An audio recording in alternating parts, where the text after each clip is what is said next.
नमस्ते फ्रेंड, आप सभी का एक बार फिर से welcome.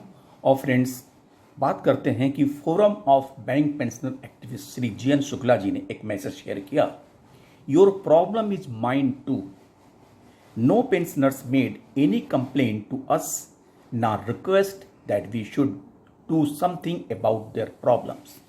For us, your problem is mine too, is the guideline principle. We do not know why we felt that something is going wrong against the rights of pensioner, and there is a smell of conspiracy in what is happening. It would be expedient to remind here that in the mid 1980, the AIBA raised the demand for pension for other bank workers following the pension demand of RBI employees and agitated for it totally on different format. It was not included in the charter of demands of the fifth bipartite settlement. The fifth bipartite settlement was negotiated and settled in 1989 and implemented from 1st November 1987, but the movement for pension demand continued. When the AIBA was agitating for pension demand, there were a lot of debates about pension. The ongoing debates on pension turned into an altercation among union when the RBI employees got a pension settlement in lieu of contributory provident fund. When the AIBA decided to move on the RBI line, the rest of the unions turned rebellion. When AIBA counted the benefits of defined pension, other unions went on telling how CPF was better to pension. Defined pension was of 50% of basic pay and allowances. Attracting DA drawn on retirement was fixed as basic pension plus indices based DA thereon from the time to time. And it was also agreed that pension updation would be done with every wage revision settlement. Since the concept of pension scheme was entirely based on the Central Civil Services Rules 1972, where all this was applicable and on these conditions in RBI, pension settlement was reached, the bankmen had no inkling of any doubt. Clause 56 of BPR 95 very clearly states, in case of any doubt in application of these regulations, due regard had to be taken of CCR SR 1972, Commutation of Pension Rules 1981, to settle such doubts. It's so because all terms and conditions of the Bank Pension Regulation 95 have been based on these rules. Pension updation with wage revision in RBI had taken place. The pension of pensioners between 1st January 86 and 31st October 87 was updated in the light of the new wage settlement in RBI implemented from 1st November 87. Therefore, the things that AIBA was mentioning about the defined pension had been implemented in RBI.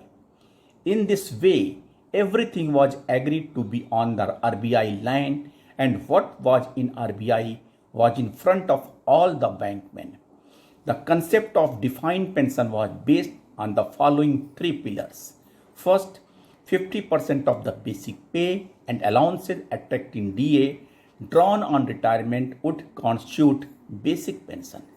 Second, basic pension would attract indices linked DA as applicable to working employees. And third, pension will be updated with wage revision settlements. The unions opposed to pension launched a sketching campaign against pension called the then AIBA leaders. Corrupt and dishonest pension was described as a loss deal compared to CPF, and as a result, 52% of bankmen boycotted the pension. After this, the UFB was formed and all the unions together continued to lay bare the pension from 7th to 12th agreement. This has been discussed in detail many times in past. The unique thing is that unions have always been intent on preventing pension increase, not allowing pension updation and health insurance of pensioners. Fund paucity have been pet Randpa against pension updation are in the 12th bipartite settlements. IBA's sophistry of sub judice has been joined by unions. Unions rejected the right of pensioners, saying that pensioners have no contractual relationship with their banks. It is a matter of record. Unions have never supported any demand of the pensioners and have kept silence on the disregard of settlements regarding pensioners. Thanks to pensioner activists and small pensioner groups from across the country who have launched a campaign for over a decade against the injustices being perpetrated on the pensioner for the last 35 years. It is because of them that the plight of pensioners has reached the corridors of powers.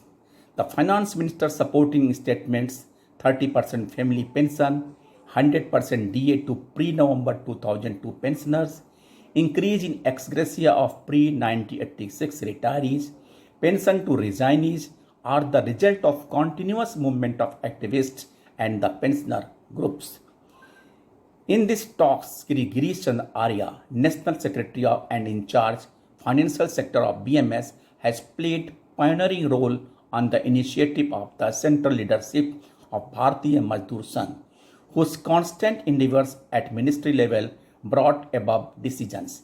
Pensions would have been updated, but the IBA's plea of sub judice obstructed it and the negotiating union supported it.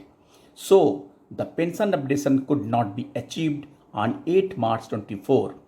In the 12th bipartite settlement, 9 joint note ex gratia was launched from 1st November 22 to reduce the anger of pensioner to the some extent.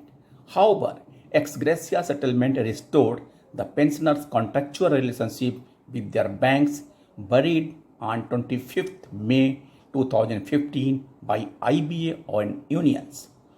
Dear pensioners, brothers and sisters, this is a war for rights.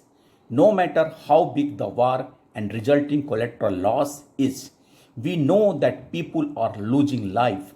We know that people are in financial crisis. We know that countless people are in the bed. Their last breaths are going on.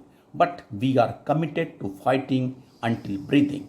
Our rights are recorded in legal agreements, understandings, regulations, etc.